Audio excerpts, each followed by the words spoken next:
How would you like to have incredibly deep trust with your child so that you can lay the foundations now, and when they get older, that trust becomes something they rely on when making really big life decisions? Well, let me share with you how we lose this trust. Here's some very common parenting cliches or sentences that I can guarantee you probably say. I used to also, and we all grew up with our heads bombarded with these sentences. Things like, be careful, you'll fall. Make sure you put a jumper on, otherwise you'll catch a cold. Slow down, otherwise you'll slip over. And here's what happens. Here's where we need to be really careful about the warnings that we give our children. You see, when we give our children warnings, there are only two outcomes that can happen, and both of them are bad. Number one, you're right, and they do fall, and they do hurt themselves, or they do spill something, or they do slip over. Or secondly, they don't. That doesn't happen. And this is where it causes really a foundation of mistrust long term.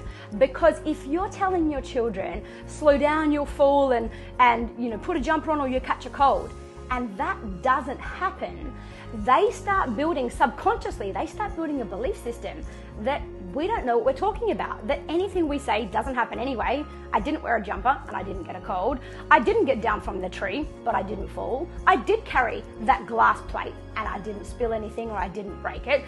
I did run, but I didn't fall over. And so what happens is, simultaneously, they are building a belief system that we aren't right and that they don't need to listen to us. And here's where that comes into play big time when they are older and we know they need our guidance. Later on, what happens is we say, don't have sex, you'll get pregnant. If you're gonna have sex, make sure you use some kind of protection so that you don't get some kind of disease.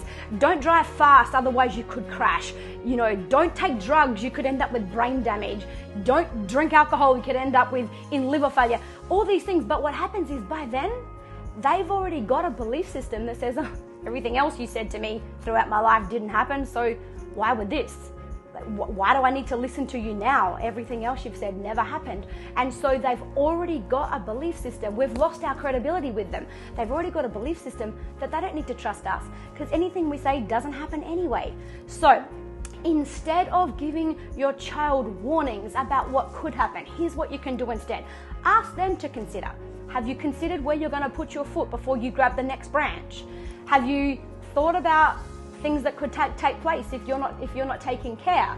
Have you considered slowing down just to eliminate some of the risks? Or sit there as a parent, don't say anything at all, and yes, that can be uncomfortable, and that's where we as parents need to grow in ourselves and not place our limiting beliefs that come from our life experiences on the child, who in this moment, they've got full belief in themselves to climb the tree or to carry the glass bowl. They took it because they believed they could, and we come in with our limits and we crush them. And what happens is, over time, our words of doubt become their inner voice. They start doubting their own abilities because the only thing they've heard from us is that they can't do something, or they need to be careful when they do something, which is the same thing. It's a suggestion that you probably won't be able to do it, so you need to be a whole lot more careful.